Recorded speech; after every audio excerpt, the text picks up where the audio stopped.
Inspiration. Amazing. All dreams into reality today because we have the one and only Miss Arundhati Bhattacharya with us. Good morning, one and all, and thanks for joining in remotely. I am Ruchita and warm welcome to everyone here. We launched our partnership with Salesforce in December 2020 with the aim to build a pipeline of diverse talent across different communities. We have featured some of the women leaders who've had a great career trajectory at Salesforce, showcasing their journeys, inspiring our community, showcasing the D&I practices that are currently being implemented at Salesforce, and also talking about the Salesforce culture, which I must say is a very, very forward-looking organization. We all know that India is the talent basket of the world and has one of the youngest populations globally. We have a tremendous opportunity to unlock the potential of the country's young workforce, and we need to be taking creative and bold steps to build more gender-balanced workforce. This year's theme for International Women's Day is Innovation and Technology for Gender Equality. It is our honor and privilege to welcome none other than Ms. Arundhati Bhattacharya on our platform, an epitome of an inspiring role model, a true demonstration of being unstoppable and always walking the talk, a brand ambassador of women empowerment, a fangirl moment for everyone out here. Sorry, ma'am, but I have to really clap for you. Thank you so much for coming in. Thank you. And I read one of your posts, ma'am, recently where you mentioned it isn't just about ticking a box or winning brownie points. When we empower women to succeed, everyone wins. And that is so powerful. I know the audience is holding their breath for this amazing session, but let's hear for some housekeeping rules first. Let us know that you are here. Kindly post your questions in the Q&A section. I repeat, in the Q&A section, we all need to respect ma'am's time here. You may wish to take down a few notes, so keep a pen and paper handy. Stay on till the end because you will definitely have your questions answered. We are all joining in virtually, so kindly bear with us in case of technical difficulties like connection issues, etc. Be engaged, curious, and respectful. Keep yourselves on mute unless we ask to unmute, and if you have a turn to ask a question. With that, we'd like to open the fireside chat with Ms. Arundhati Bhattacharya by none other than our founder and CEO, Madhura Dasgupta Sinha. And what I realized is that it's not just both of them have their academic qualifications from Jadavpur University. They are truly noble and humble human beings. But besides that, it's a common dream for both of them, and India with more women in the workforce. With that, over to you, Madhura. Thank you so much, Ruchita. I always get overwhelmed by being in the same frame as Arundhati ma'am. And it is my pride and privilege to welcome you, ma'am, to Aspire for Her. Before we get started, I'd like to take just a few seconds to introduce Arundhati Bhattacharya to all of you. Not that she really requires any introduction.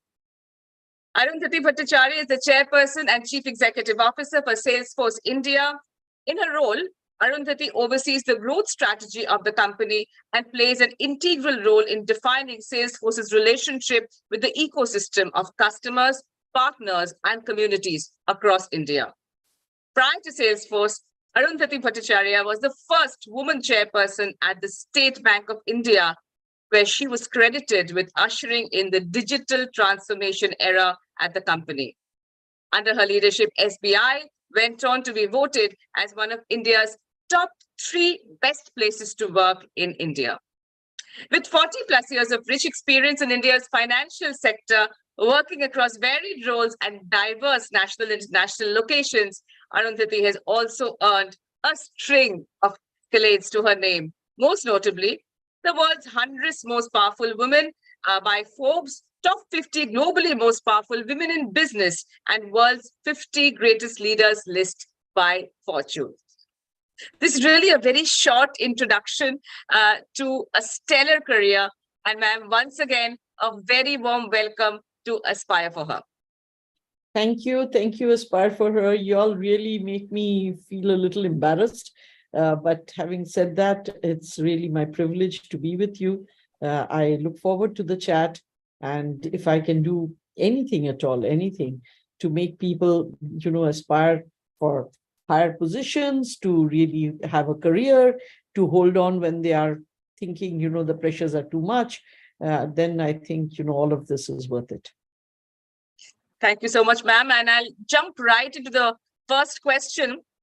And I must also remind the audience here that this is actually the second time that I'm having a conversation with Arundhati ma'am like this. The first time was face-to-face, but this is the first ever time that she's actually addressing our entire community at Aspire for Her. So it is indeed a very memorable moment for all of us. My first question, ma'am, to you. We know that India has the largest workforce in Salesforce just after the US. And India is a very strategic market for Salesforce. We recently saw the iconic partnership with Air India and a lot of other interesting names flowing through. And India seems to be a hub of excellence and a point of strategic importance for the organization. Tell us a little more about Salesforce and India. Well, if you consider the fact that India today has a very large and deep talent pool, I understand that there are close to 1 million engineers who are graduating each year. And also given the fact that Salesforce itself is aspiring to be a $50 billion company in a few years' time, to that extent, the growth that will come from the Salesforce ecosystem is considered to be pretty large. And of the more than 6 million jobs that IDC says the Salesforce ecosystem will actually spawn, they say that at least 1.3 million will be in India by FY26. Okay. So that is quite a large number. And this is obviously ecosystem, meaning it is not only direct jobs with Salesforce, but jobs with the very many other system integrators who are implementing Salesforce, who are maintaining Salesforce installations in various parts of the world. It means our customers who are building centers of excellence in order to support the Salesforce installations within their organization. So there is a very large extended ecosystem that goes towards supporting the digitization efforts of our industry and of our customers. And that support comes a lot from places like India. So to that extent, India is very strategic because, of the very depth of its talent pool, of the nature of demography that India has, where even today, I understand more than 60% of the people are below the age of 30. So to that extent, you have a young workforce that is well groomed in the engineering sciences, that understands technology and digital. In fact, I think, there is something in the DNA of Indians, that makes them, capable of absorbing these developments very, very quickly. We also have a pretty large population that is English speaking. We are in a democratic country with a rule of law. So all of that goes towards making India a pretty strong destination for anybody who's looking at talent, looking to grow their workforce, looking to ensure that, they are at the very cutting edge and that they are doing a lot of R&D and development on the, various new things that are coming out in the world. In fact, just last week, the global head of our engineering was in India, and I had accompanied him to Hyderabad, which is one of our development centers.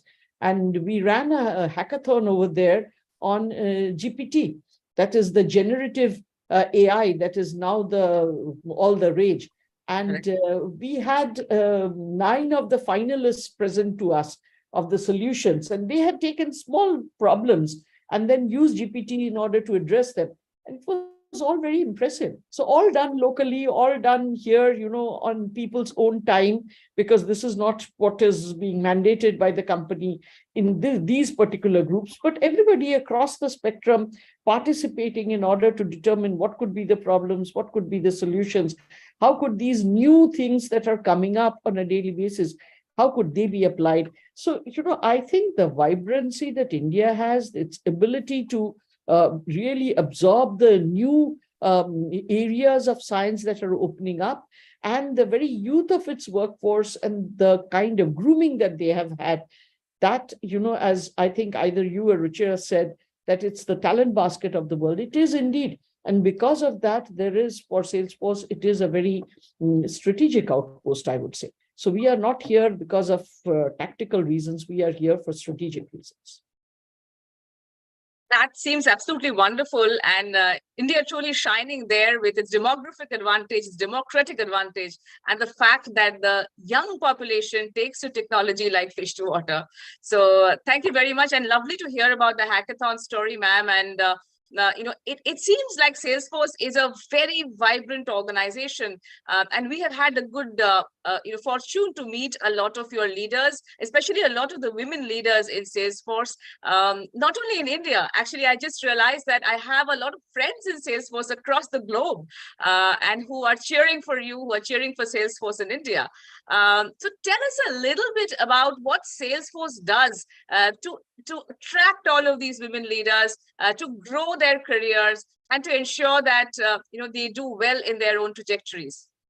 So, one of the question that's been asked many, many times to me is, why did I suddenly decide to join an IT company at a time when people are literally hanging up their boots? So let me tell you, one of the stories that I read in a book that Mark had written, it's called Trailblazers, and it tells a lot of stories about Salesforce and the way it is. So one of the stories over there that impacted me hugely, and which was also, partly instrumental in my choosing to join Salesforce, was a story about, how Mark had gone about trying to ensure gender pay parity in Salesforce. So he ordered an audit to ensure that there was gender pay parity. And he was sure that with the kind of, the kind of values that he had been preaching and the kind of systems he had put in place, that they would not find any disparity. Okay. But the HR people came to him and told him that, be very sure that you want us to do this, because once we look under the hood, if we find that there is disparity, you will have to cough up cool cash. So remember that, and then, tell us whether you really want this done. And he was so sure that things were going to be okay. He said, no, please go ahead and do it. I want this. This is, what I have always stood for, and I want this done. That year, Salesforce ended up paying $5 million in order to ensure that there was no disparity. So they did find disparity to that extent. Subsequently, of course, this became a routine audit. So every year we go through this. And because, we've also been acquiring companies and things like that, till last year, that is, Salesforce has coughed up as much as $22 million in order to ensure that there is no gender pay disparity. Okay. So those are the kinds of things that sort of stand out like a beacon, that, this is a company that takes it seriously, that wants to walk the talk, that really and truly, not only says that we'll have gender parity, but espouses it.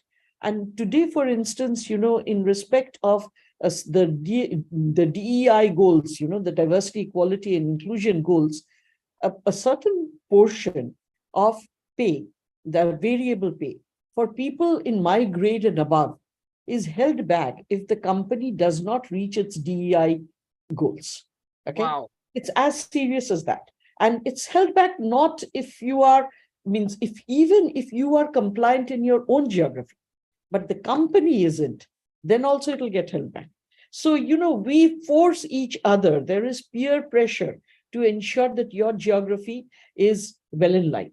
Because if everybody's geography is in line, only then the company will meet its goals. So, we all sort of egg each other on to ensure that, we are actually walking the talk. We are actually taking these things seriously. So really speaking, this company sort of puts its money where its mouth is. And those are the sort of signals that show that this company is serious. And therefore, it translates into action down the line. Absolutely. Absolutely. No, this is wonderful. I would never have known this story if you not mentioned it. And there's enormous amount of courage and audacity that is required for a CEO to actually come forward and ask for an audit like this. and $22 million. I think, that is serious money, putting your money where your mouth is. I think that's exactly the way one should call it. And thank you for sharing this. And it shows also the collaborative environment that Salesforce operates in, because it means that it's not just about meeting your targets, it's about meeting the entire target of the organization, which they have set for themselves. I think it's brilliant. Thank you so much for sharing that, ma'am. And we have heard a lot of very good things, and I'm sure that our audience here, across Zoom, across the social media, etc., all of them are today enjoying what you're saying. I'm seeing a lot of love pouring in as well. So thank you for being a wonderful audience. I will switch gears a little bit, ma'am, because today we actually want to launch a very special community with you. In fact, you are going to be launching it. And that community is of emerging professionals. As you know, that at Aspire for Her, we are adding 1 million women to the workforce by 2025. And the most critical part of a woman's career journey is at the beginning. Typically, when she's 22 to 35 years of age, that's the time when all the 3 M's hit her life: marriage, maternity, and motherhood, and mobility. And that's when she realizes that there are some calls that she may need to take to ensure that her environments around her are safe and sound, and she's also feeling secure in her own choices. What would your advice be to the 25-year-old Arundhati if you think back on those times? And this seems to be one of the most vulnerable periods of a woman's life. What would you tell women at that part of their careers? So, maybe the 3 M's can be answered by 1 P, and that is, partnership. So basically, there is no way that you can get past these 3 very important, milestones in one's life. One, of course, as you said, was marriage. That is an important milestone, not only means in everybody's life, every youngster's life, okay? And then comes maternity, again, something that is a fact of life, and you can't get away from it. And then, of course, is the overarching theme of mobility, because if you are looking at especially the kind of company that I come from, they had a rule of transferring people every 3 or 4 years. And each transfer could be in different geographies. And as you grew up the chain or up the ladder, the transfers would become more frequent and they would become further and further. So I have been to the north, south, east, and west of India. I have been abroad. So, all of those were challenges. Now, none of those I could have really solved if I didn't have partnership and help from both my spouse, as well as from the very many other people in my family, my friends, the spouses of my colleagues themselves. So, it is a question of having an A team both at work and at home. You can't have only a team at work and not consider home. It also means you have to have a team at home. The second thing is you can't sweat the small stuff. That's absolutely the truth. You must know where to delegate, where to give up control. You do not have time to do everything, okay? So you have to prioritize in your mind what are the things that you can rely on others to do. And the more you can get, the more stuff that you can in your mind give up on and allow others to do for you, the more space you will have to do bigger things, okay? So you have to make space for yourself both in the way that you're doing things, space for yourself to think how you are going to tackle certain things, space for yourself to take up newer responsibilities and newer jobs. So you have to get that space, and it cannot happen with only the 2 hands and the 1 head that we have. We necessarily need to, ask others to partner with us, to come along on the journey with us, because that's the only way you're going to be able to overcome these obstacles. These obstacles are facts of life. They are given. They are not going to go away. They're not going to disappear. So you've got to find a way around it. You've got to find a way of addressing them. And the only way I know of addressing them is to actually get other people on your side. Absolutely, so true. And I'm going to steal this line that the answer to 3 M's is really 1 P, which is partnership, and give up stuff to create space. I think just to summarize what you said, ma'am, and that's fantastic, because that's what I think our community struggles with at times, and therefore they're faced with very, very difficult decisions. And our advice to them is always never, ever give up on your career. Because this is just a small part of your life where you will need to circumnavigate the difficulties, but you will get there with the right partnerships, as ma'am says. Just think of 1P and don't think beyond that. And not just partnerships in the sense of a spouse, but in the sense of the entire ecosystem coming forward to help you. So thank you very much, ma'am. Lots of appreciation flowing through for that equation. And I'm going to ask you one last question, and then we'll move into the rapid fire round. But before that, we'll actually launch the community in a bit. The last question that we have, and this is a question not only from my side, but from our entire community, is, ma'am, you are a role model for so many men, women, folks across our generation. Who is your role model?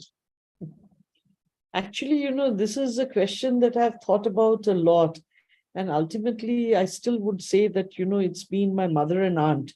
They were, orphaned at a pretty early age. And in those days, as you know, things were far more difficult. So they literally raised themselves. My mother couldn't go beyond intermediate. My aunt is an MA as well as a B.Ed. And she's held a job all her life. My mother didn't have a job, but, sometime in her, life journey, she realized that she wanted to be independent. And she taught herself homeopathy. She got registered. She passed the exams. I read that. And she became a homeopath doctor. And in fact, she was very successful as one. And in our community in Bokaro Steel, in fact, people knew me more as her daughter than my father's daughter, because she was known far and wide because of her skills. And, so they are literally self-made people. Absolutely self-made people. And one thing that my mother used to invariably say is that, you must have a career. You must be known for yourself rather than somebody's daughter, somebody's wife, somebody's mother. You have to have an identity for yourself. Once you have created that identity, go ahead and do everything else. It's okay, but you must have an identity for yourself. My aunt, on the other hand, for instance, I got this job, or not this job, rather, my earlier job, when I had not yet appeared for my exams, my MA exams, okay? And I had just got a job and I was working like, really, really hard. And I told her, I've already got a job. Why do I need to appear for these exams? She just wouldn't have it. She said, I will never speak to you again if you do not appear for your exams. And so, in spite of everything, somehow or the other, I managed to appear for my exams. The stress was too much. On the day of the Viva, I had 104 degrees temperature. My friends, they had to take me in a rickshaw from the hostel to the arts college, in order to appear for my Viva. And the Viva board actually came down from the first floor to the ground floor because I was in no shape to climb the stairs. I couldn't. I had a raging temperature. But in spite of that, I did appear and I did finish, and I'm so glad I finished. At least I'm a postgraduate. I would never have been if it had not been for her pushing me. So these two women in my life, they have always pushed me to try and, put out the best version of myself. They have led by example. They have shown that in spite of all odds, you want to do something, you can do it. Whether, those things are available or not, you've got to make it available for yourself. My mother also, in fact, she used to tell me that whenever you're sitting and chatting, make sure your hands are busy. So she used to crochet very well. So she was always crocheting something. My aunt used to knit. So they literally, they never allowed their hands to be not busy till such time as they were capable. And I must say that there is a lot that I learned from them. No better, role models than to have one at home. And I really think I have taken after them. I have followed them. This is such amazing nuggets, stories coming through from Arundhati, and the love is pouring through in the community, as you can see, ma'am. I have read about her mother and her aunt in her wonderful book. If you haven't read the book Indomitable, please do pick it up. And how she created a non-homeopathic, sort of practice for herself without being professionally trained was something amazing. And never let your hands not be busy. I think that is what we will remember. Thank you so much for that. And with that, we would like you to launch the new community, ma'am. So maybe we could just do this, both of us, and when our hands can be seen. And may the hands always be busy. And we are launching the new community now for emerging professionals, for all those women who are between 25 and 35 years of age. Means it's really my pleasure and my honor to launch this. So hoping that this community simply increases and prospers, and with all my good wishes, let's launch it. Thank you so much.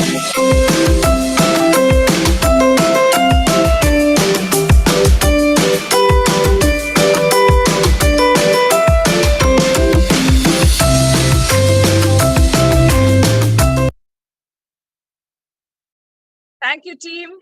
Thank you, ma'am. We will now quickly move into the rapid fire round, and then we'll open up for audience questions. The audience has been very patiently waiting to ask questions to you. And we will ask you about some of the things that you mentioned earlier, and of course, the 3 M's in your life. First question, and that's about the first M, marriage. HBR says that the difference in a woman's career can be made by the true partner. It is a quality of the partner that either makes or breaks her career and her career decisions. You found your partner through a newspaper ad. And it has been lovely to read about Prithimoy sir. But you seem to have truly hit a lottery there. Would you like to tell us how he supported you in your career? So he told me very early on, that, I'll help you, but just not being in your way.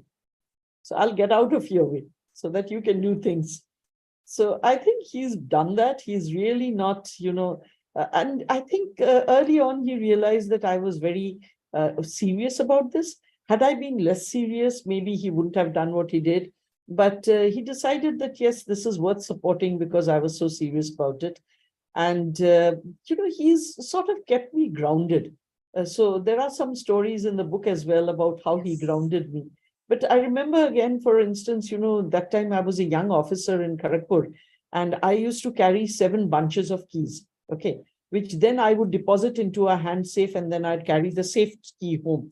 And once I would come home, I would always try to remember, did I lock all the 7 doors properly? Did I put the bunches in? Did I count when I put it in? And I used to always get worried that I didn't do something right. I must have left something, open.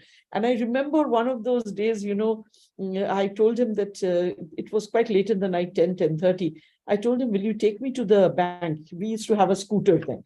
So he said, whatever for. So I said, I feel I've left the vault door open. So he said, I won't take you anywhere. Just go to sleep. So I told him, you're being very mean. Why won't you take me there? So he said, okay, I won't take you. So, there's no point in asking me. And you can't walk all the distance alone. So just go to sleep. Believe me, that night I didn't sleep a wink. I literally saw the night stars fade and the sun come up. And in the morning, I literally, pushed him and I said, you're really a mean person. Why on earth did you take me? So he says, something, if I had taken you and say you had left something open, and there had been a dacoity or something, both of us would have been behind bars. Who would have bailed you out? So here, at least I've never been here, so I'll be there to bail you out. So, he was very grounded. I think that's one of the major things that he did. He was never in the way. He was very grounded. He kept me grounded. And he used to continue to say that, never ever keep worrying, because worry is such a sapping thing. Instead, think about the worst that can happen. And once you have thought about the worst that can happen, accept it. If you have accepted the worst, you don't have any worries. So, he had little gems of, what should I say? Gems of knowledge or gems of advice, which used to sort of, take away my tensions and my stresses and enable me to perform. So I think that way he's been very supportive. He has changed his career rather than allowed me to change mine, because again, he is professionally qualified, so he can do many more things that I could. So to that extent, yeah, I think I landed on my feet there. He seems to be an amazing person. And for all of those wanting to make the right choices, we should always look for a spouse who's supportive, because that truly is the single recipe for a woman's successful career. Completely believe that.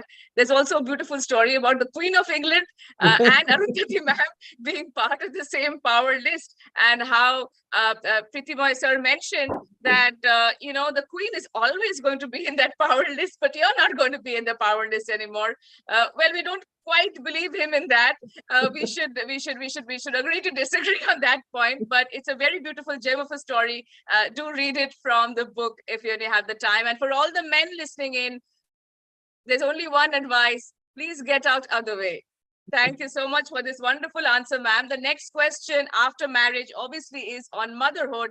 And, you have been a fantastic parent. Your love for Sukrita comes out in the book, and very beautifully, but you had to spend years, you've had to spend months away from her because of the transferable nature of the job. And I'm sure those were very, very tough times. How did you cope, ma'am? This is one of the problems that I think all our community members have, of taking care of their children and ensuring that their careers also are going well. So, this is a very personal decision that people need to take. And if you ask me today, I still don't know whether I did the right thing or the wrong thing. Having said that, I also realized early on that if I take a decision to be away from her, I have to live with that decision. You have to make sure that you can live with that decision before you take it. And I decided that given everything, given the difficulties of the situation, it would probably be in her best interests if I had a very strong career and if I could get to a level where I could help her more, rather than just be a stay-at-home mom and look after her. My ability to help her would probably be better there. Now, is that correct or is that incorrect? Nobody can ever say. It is a question that cannot be answered. It can only be probably answered by her, but even she, I don't know whether, things had been different, she would have been different. But this much I must say, that it is difficult while you are living it. It is not easy. It is difficult. It is something that, that I would rather not have to make such decisions. But if you have to make it, you have to sit down quietly, think it through, see what those two decisions are, and then decide which one you can live with. And if you can live with the harder decision, then go ahead and take that decision. Because again, you would have thought it through, you would have understood what the situation entailed. This is not easy. This is by no means easy. It is stressful. It is, again, it may go wrong. You may not really be able to take the right decision. But having said all of that, you have to also think back and understand that nobody takes all right decisions. Whether this is a decision to do with your child, or a decision to do with your family, or a decision to do with even your own self. When you chose the stream that you wanted to study in, or you chose the job, did you make a good decision or a bad decision? Well, you can only take an informed decision. So do that and hope for the best. Keep your fingers and toes crossed and hope that things will work out. So that's the only thing I can say. And more than anything else, you should be able to get up in the morning and be, happy about what you have done, be able to live with yourself, be able to look at yourself in the mirror. If you can do that, then, well, it's the right decision for you. Again, a wonderful piece of advice from Arundhati ma'am. But ma'am, what I really appreciated and what I really loved was the vulnerability with which you answered the question. And the fact that you said that I still don't know whether I took the right decision. This is for all our community. It takes a lot of courage to actually say that, and for somebody in ma'am's space to actually be able to say that is beautiful, and that just brings her out as a beautiful, authentic leader that we all look up to, and that's why we love her. My last question really is on mobility, ma'am. You have stayed in Bhilai, Bokaro, Kolkata, New York City, Mumbai, and so many other places. Which place do you consider home? Where are you truly from? So I would say, means I would default to Calcutta, because, Calcutta has the loveliest atmosphere for Adda and food. Adda, I don't know if everybody understands. It's just friends getting together and chatting their heads off. But I think it's very important. It's what fuels your will to be healthy and happy and to live. So it's important for us, And as time goes on, you realize the need for it, because COVID, I think, brought it very starkly to the fore.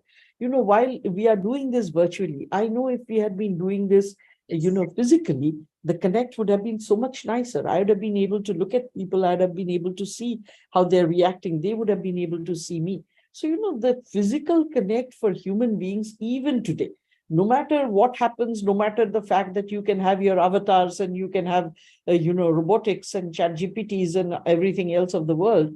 But I still think, pure, unadulterated Adda, just sitting together with a group of friends with some good food, there's no comparison.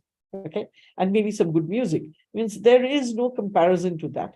And that really happens for me in Calcutta.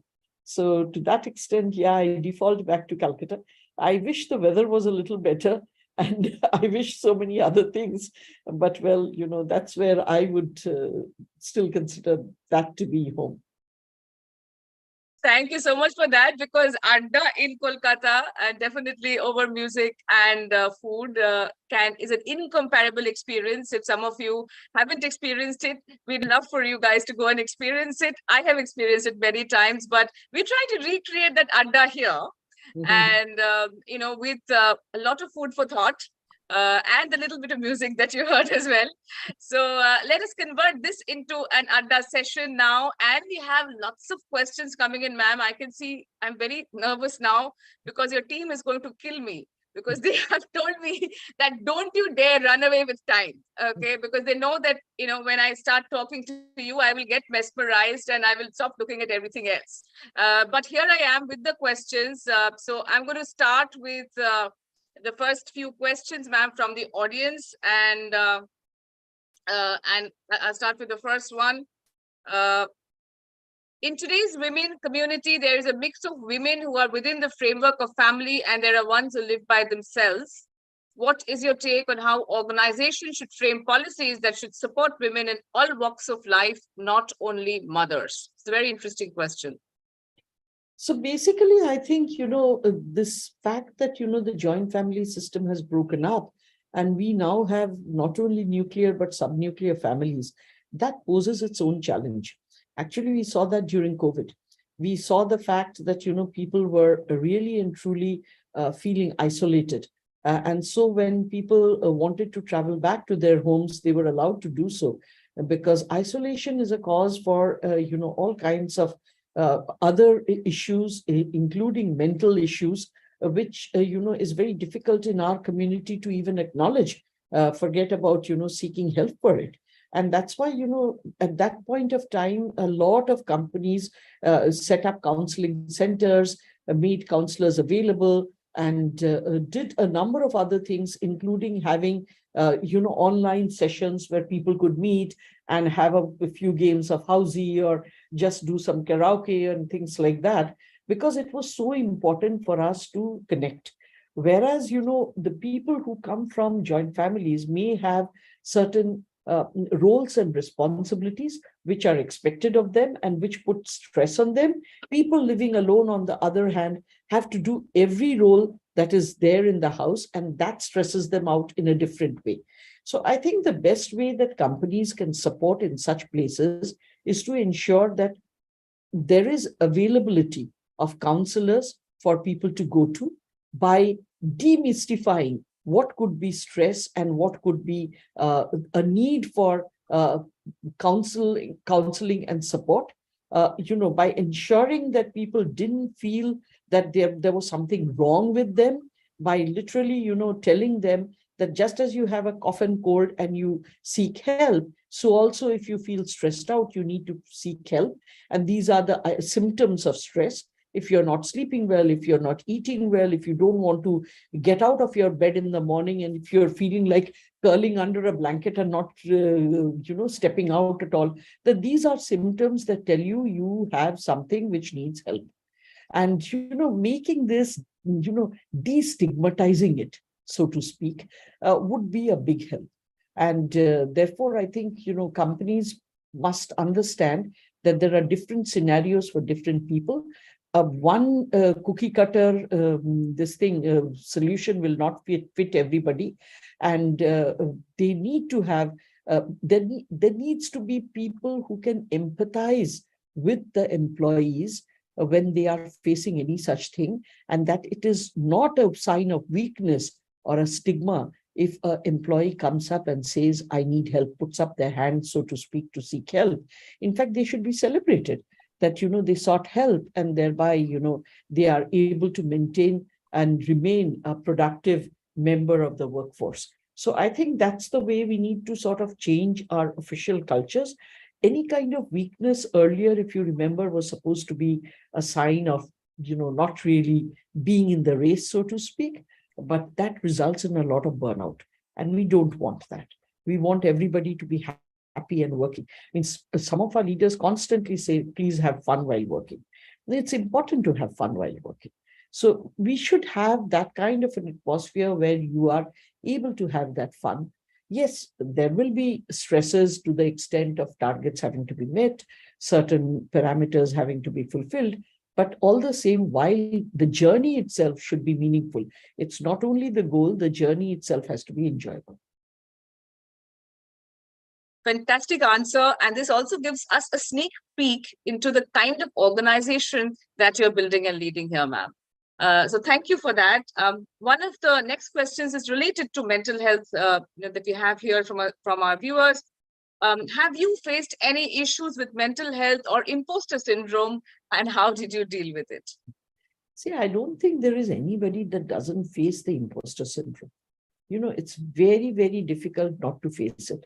And you can imagine that I come from a literature background. Okay. So I come from a literature background and I go into a bank and I start growing in the bank, and then people are sort of questioning what the hell is she's doing. The best of our probationary officers, when they used to get posted, the topmost choice for everybody would be to get posted in credit. Okay. So the best of them got posted in credit. Though I had a very good record, I had a very good rank in the All India exam also. When I got posted to Forex, not to credit. Okay, to the foreign exchange department, which used to be the second on the list. Okay. And many a times I have questioned, why is it that I didn't get credit? And I realized that, with a literature background, maybe people had some fears that, would she be able to look at numbers and be comfortable with numbers? I don't blame them. Means fine, I got my turn at credit at a later stage. But the fact of the matter remains, these are things that make you feel whether you are an imposter or not. Okay. Similarly, when after 40 years I walk into an IT company, you have to very firmly fight that imposter syndrome yourself. Because remember, you're coming in as a leader. You don't have time to learn. You have to start leading. What do you lead? You don't even understand their language. Forget about, understanding anything else. So you've got to literally learn on your feet. You have to learn as quickly as, as you learn, you lead. So it's a simultaneous activity. You can't stop the car in order to learn everything and then start the car again. So all of these give rise to those problems. Here, my only advice is that in the initial phases of whenever I'd go into a new assignment, I would try and absorb as much as possible. Don't try to give directions on day one. Learn as much as possible. And as you hear people, you will know who are the people you learn most from. So get as close to them as possible because they're going to teach you. Okay. And they could be very junior people, they could be senior people, a lot of reverse mentoring taking place here. For instance, just the other day, I was just teaching one of my ex-colleagues. Like, I get a lot of these messages, on WhatsApp on any of the festival days. So sometimes there are 300, 400 messages lined up. And Right. I have always been, taken care to respond to them individually. And it is a challenge, because I had to keep Yes. scrolling down in order to come to the unread message.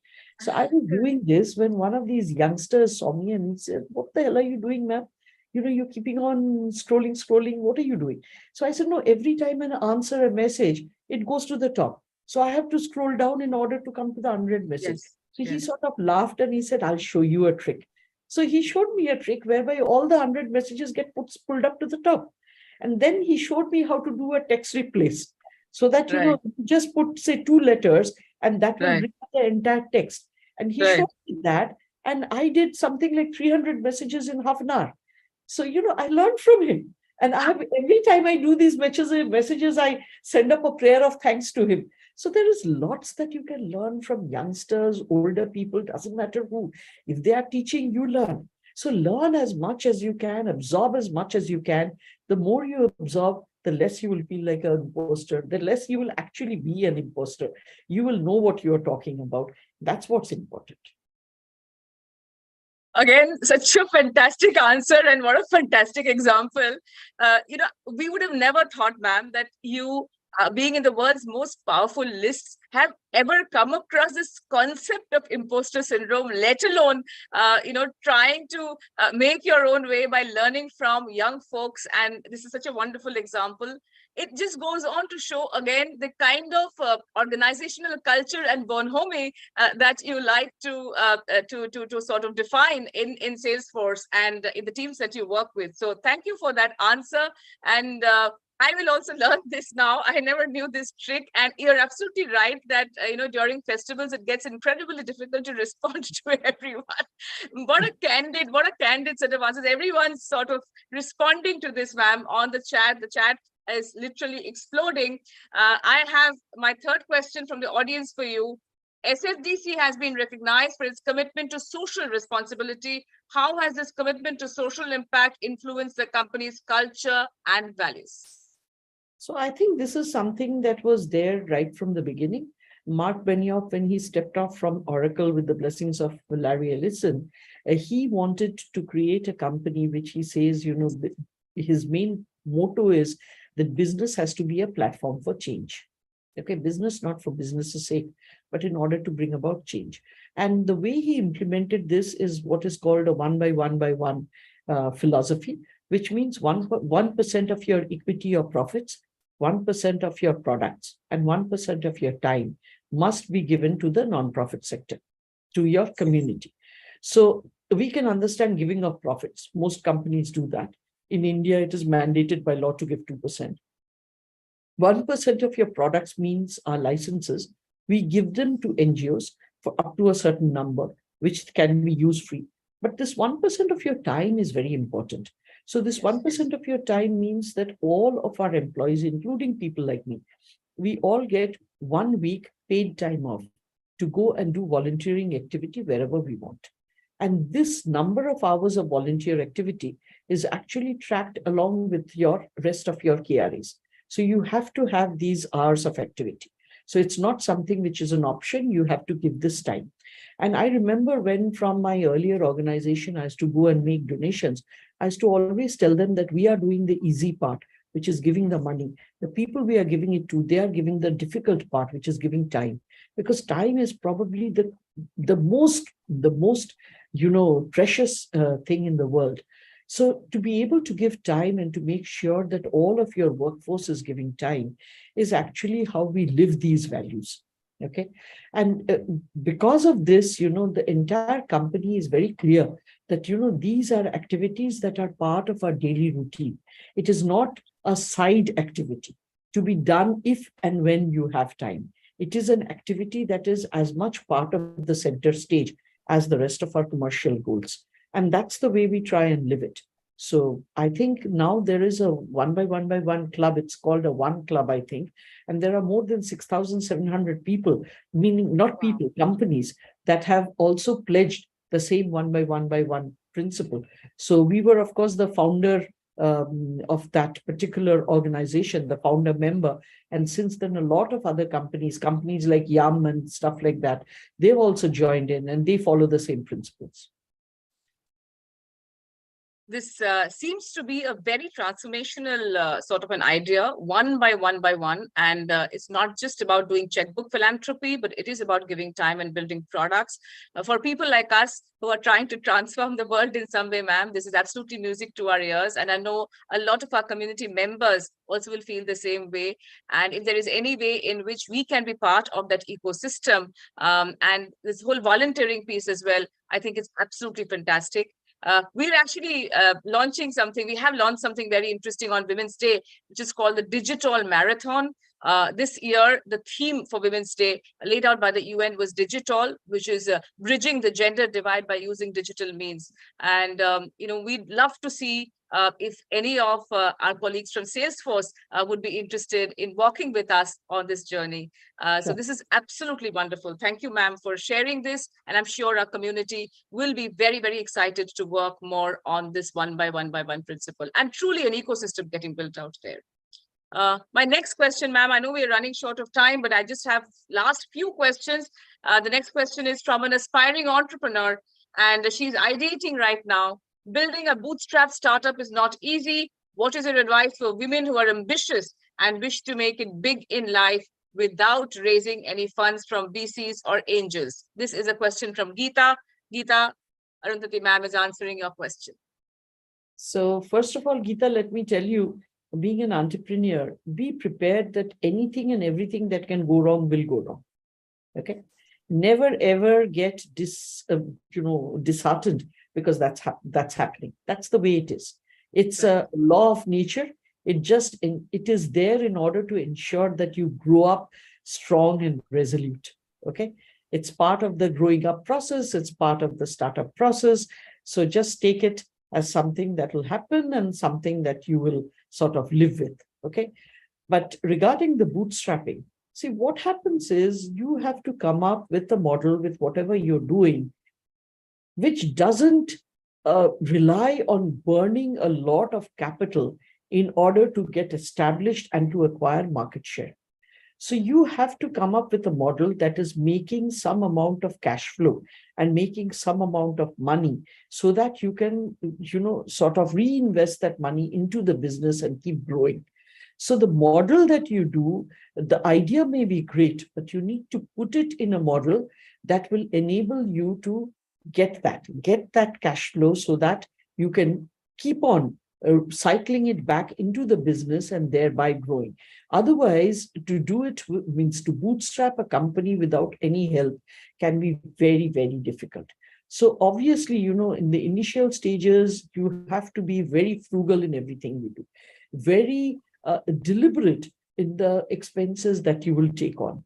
There have to be sacrifices made. It can't be otherwise. You can't have as cushy a life as you would like to have from day one. It's not going to happen. Bootstrapping is tough. It is the toughest way of getting about doing things, but in a way, it is also the most satisfying and also the most, one of the best way to do it, because you have the freedom to do it as you would want to do it. You don't have to answer to the people who have given you money on a daily basis as to what you are doing with the money, because the money is your own. You are literally building the company. And believe me, bootstrapped companies normally have a far more robust model, which enables them to be valued much more highly at the time when you really want to dilute yourself. Okay, so I think, it's a great idea that you're doing it.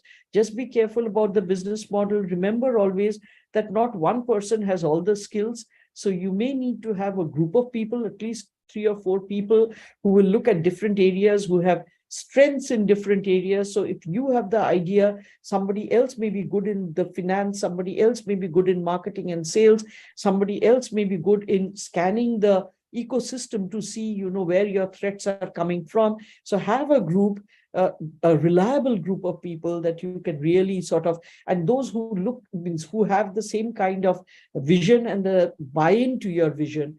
And then, you know, if you go forward, I'm sure you'll be very, very successful. Sorry. Yeah.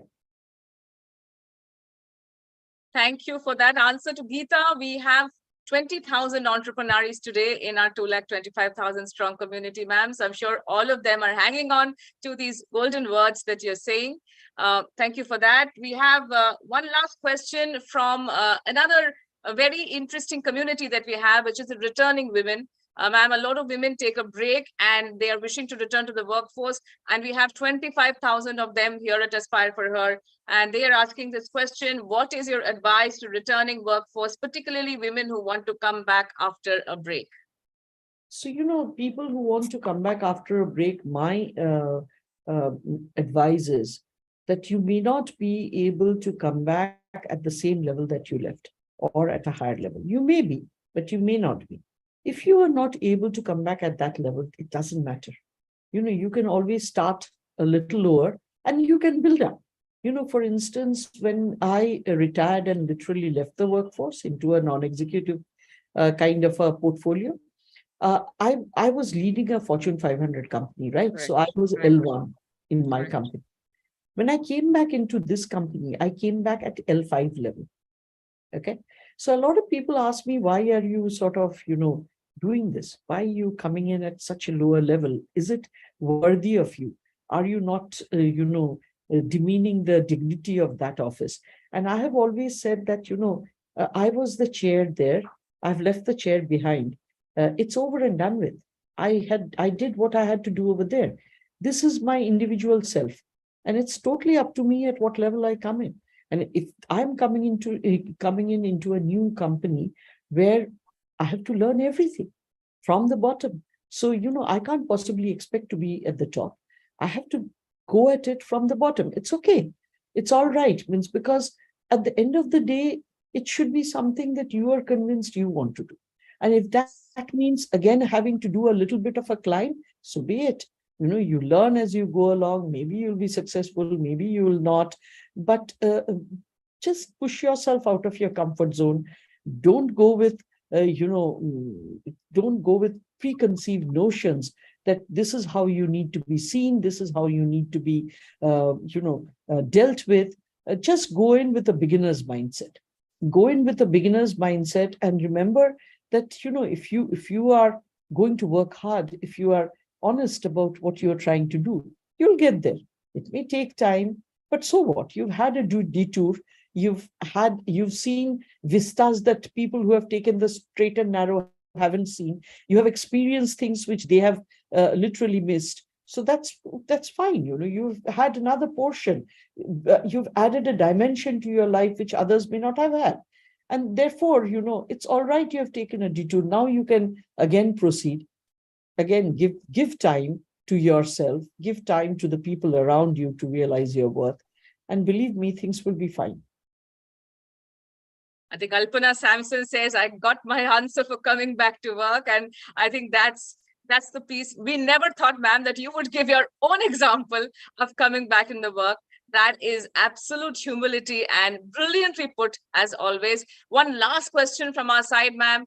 Your one message to Aspire for Her, any message of inspiration or any special message that you'd like to share with the entire community? Well, this is something I tell everybody, so it's nothing new. And I think in my last interaction with you, I said it as well. All that I tell the women folk are just hang in there. Don't give up. You have to hang in there. Believe me, answers will come. The road will open up. It's all the intent. If you are truly intent on doing something, then if you have good intentions, then help will appear from nowhere. It does. I've seen it happen. And therefore, just hang in there.